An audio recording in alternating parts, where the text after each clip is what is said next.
Hello mga ka-health, magandang araw at nandito na naman po tayo sa panibagong video na tiyak magugustuhan niyo.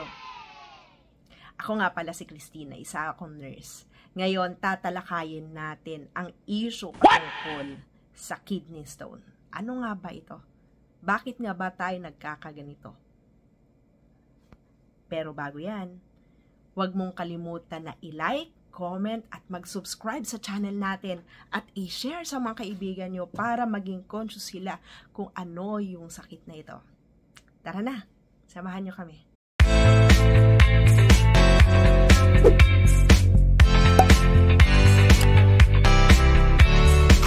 Ang kidney stone ay isang matigas at maliit na buhangin o kristal na nabubuo sa loob ng mga bato sa bato o kidneys. Ang mga kidney stone ay maaaring maging sanhi ng matinding sakit kapag inihiwalay mula sa kidney at dumadaan sa urinary tract. Ang uri ng kidney stone at ang dahilan ng kanilang pagbuo ay maaaring magiba depende sa mga factors tulad ng konsentrasyon ng mga kemikal sa ihi. Ang pathophysiology ng kidney stones ay nauugma sa proseso ng pagbuo, paglaki at paglipat ng mga bato sa loob ng urinary tract.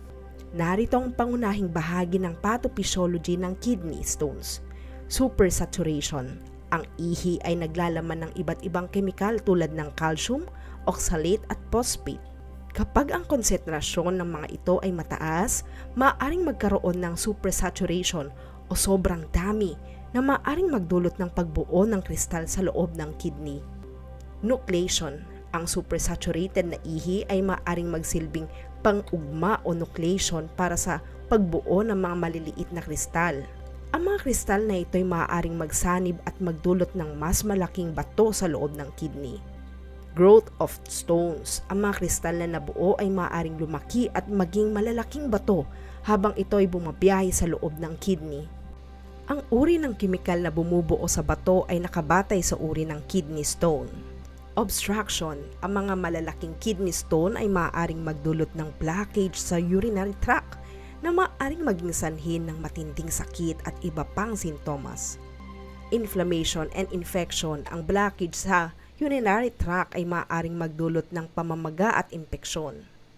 Ang mga ito ay ilang bahagi ng proseso ng kidney stone formation at ang pangunahing dahilan para dito ay maaaring maging multifactorial, kabilang ang genetika, uri ng dieta, kondisyon sa kalusugan at iba pang mga faktor.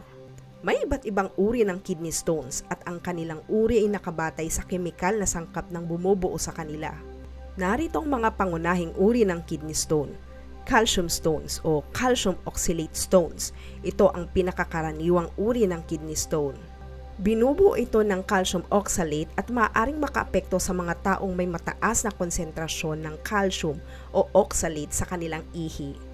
Uric acid stones. Binubuo ito ng uric acid na karaniwan sa mga taong may mataas na antas ng uric acid sa katawan. Ang mga taong may gout ay may mas tendency na magkaroon ng uric acid stones. Struve stones. Ito ay karaniwan sa mga taong may urinary tract infections. Ang struvite stones ay maaaring mabilog at maaaring lumaki ng mabilis. Cystine stones. Ito ay pinakararang uri ng kidney stone at dulot ng isang genetic na kondisyon na kilala bilang cystinuria. Ang mga cystine stones ay maaaring magkaroon ng malalaking sukat. Ang tamang pag-alam sa uri ng kidney stone ay mahalaga upang maibigay ang wastong treatment at mapigilan ang kanilang pagbalik. Ang isang doktor o espesyalista ang makakatulong sa tamang pagsusuri at pagpaplanong medikal. Ang mga sintomas ng kidney stone ay maaaring mag-iba depende sa laki ng bato, kung ito'y nagdulot ng blockage at kung saan ito naroon sa urinary tract. Narito ang ilan sa mga pangunahing sintomas. Matinding pananakit. Ang matinding sakit sa tagiliran o likuran ng katawan sa may bandang ibaba ng mga balikat maaaring maging sintomas. Paninilaw ng ihi. Ang ihi ay maaaring magkaroon ng kulay rosas, kulay kape o may traces ng dugo. Pananakit sa ilong. Ang sakit o discomfort habang umiihi o kahit pagtapos ng pag-ihi. pagsusuk at pagduduwal. Maaaring magkaroon ng pagsusuka o pagduduwal dahil sa matinding sakit. Frequent urination, madalas na pangangailangang umihi, lalo na kung may blockage sa urinary tract. Pagsunod-sunod ng trangkasong pag-ihi, ang pag-ihi na may mabilisang pag-urong o paglabas ng ihi na maaaring maging sintomas ng pagdaan ng kidney stone. May ilang paraan para maiwasan ang pagbuo ng kidney stone. Narito ang ilang mga paraan. Stay hydrated. Ang tamang pag-inom ng tubig ay mahalaga upang maiwasan ang supersaturation ng ihi. Iwasan ang dehydration sa pamamagitan ng pag-inom ng sapat na tubig, lalo na sa mga mainit na klima o matapos mag-ehersisyo. Control dietary intake. Bawasan o iwasan ang pagkain na mataas sa oxalate, calcium at sodium.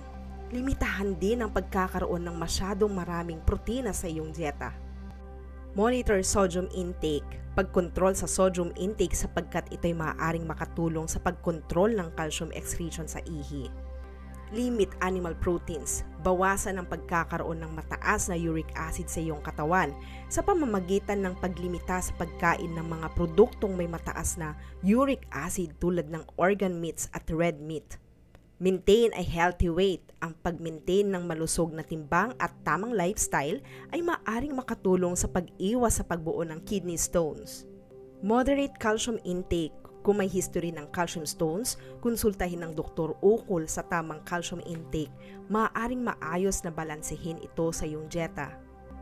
Be cautious with oxalate-rich foods. Iwasan ang sobrang pagkakaroon ng mga pagkain na mataas sa oxalate tulad ng spinach, nuts at chocolate. Ang pangunahing hakbang ay pagiging maingat sa iyong dieta at pagiging maalam sa iyong nutritional needs.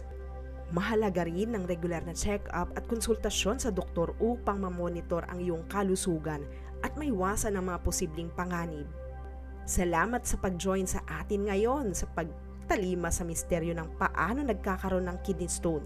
Naway mas nagkaroon kayo ng mas malalim na pangunawa sa mga sanhi at paraan ng pag-iwas sa kidney stones. Kung may mga karagdagan tanong o topic na nais kayong pag-usapan, huwag mag-atubiling i-comment sa ibaba. Huwag kalimutang mag-like, mag-subscribe at i-share ang video sa inyong mga kaibigan at kapamilya.